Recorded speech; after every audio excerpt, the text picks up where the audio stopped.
Let's move on to another phase of your life. Okay. How has your sculpture helped you with your Holocaust experience? I mean, it was very difficult to deal with this. It gave you an outlet, but why don't you Okay. expand upon this? Well, the the whole idea of creating art. I've always collected art. I have commissioned art.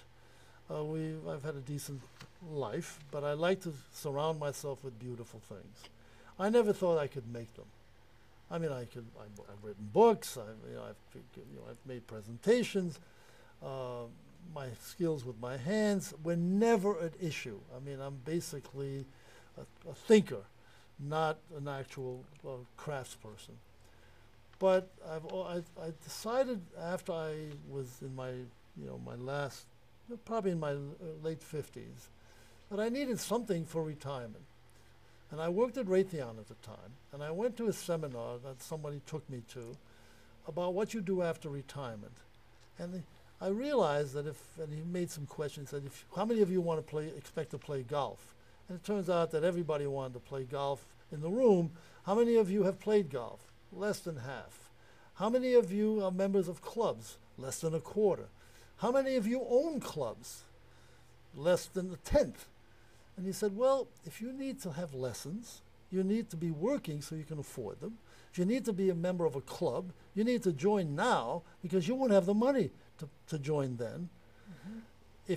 If you learn to play the game with lessons, then you have the equipment, you have the lessons. If something were to happen to you between now and the time you retire, like you lose a leg, you can still learn to play because you know how to play the game. You just won't play it quite the same way. You can adapt. And so I went home and thought about that. And so I started to garden. I started to cook. And I apprenticed myself to a friend who was a stained glass artist. And I basically just worked alongside that person in her studio. And in 3 weeks, 3 days, 3 sessions, I was making stained glass. And she said, I can't teach you anything. I was running with stained glass. But I tried to make it three-dimensional. And you can't really do that very easily, but I did it. Anyway, she said, you're doing impossible stuff. And I said, I'm an engineer, I'll figure it out. And so, the sculpture came because I really wanted to do three-dimensional stuff. So I started with, going to school. I went to Framingham State for a year, took all their classes. I went to Harvard, took some ceramics classes. But I really wanted to do sculpture, and so that's how I came to sculpture.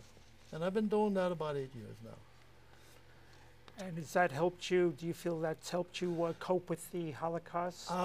That's a secondary effort.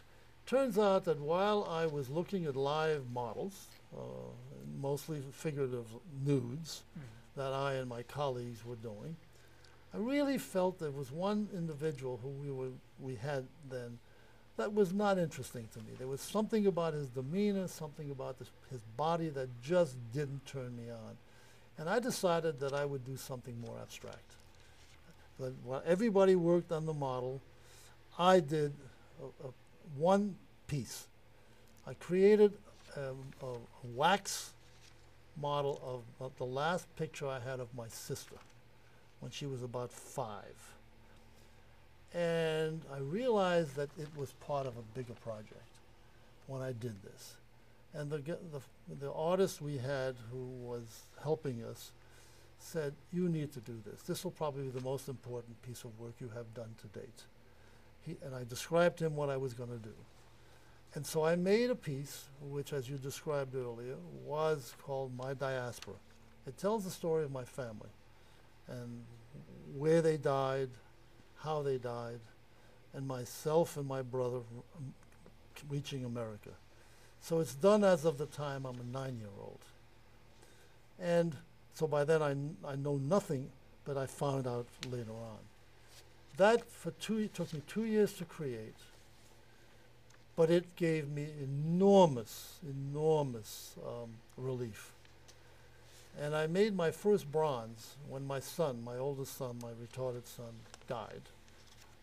During the mourning process, Shiva, I created a sculpture of his head. which is at 23, which I did from photographs, when he left our home and went to live in a group home which we had helped to set up. And that was also a wonderful way for me to express grief, passion, and it was the first bronze that I created. And it relieved me of a lot of the stress that came with the death of my son. And doing that Holocaust figure also relieved me of a great deal of the stress that I had. And now I am doing much more of that kind of work, commemorative work, work that has to do with my life, my interests, my family, my friendships, my hobbies, and this is also a source of relief for me. Finally, what message would you like to leave the people who are hearing your story? I mean, there is a definitely very strong message here to be said. Yeah.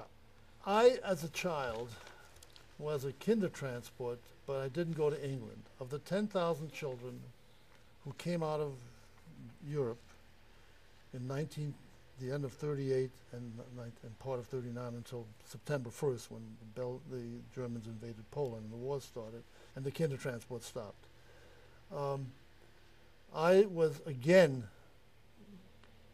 put into a situation where I had to move from Belgium, which accepted me, and from where I thought we would go to Cuba, until I finally wound up getting to America. But I was at risk for 4 years in France of losing everything. My brother, the rest of my family, myself. I would say children need to be considered not as the same way you might consider adults. Adults compete for jobs. One of the reasons the United States did not take any children, or anyone else for that matter, during the war years, until very late in the war, was because we were not involved with them. And so therefore, they didn't do that.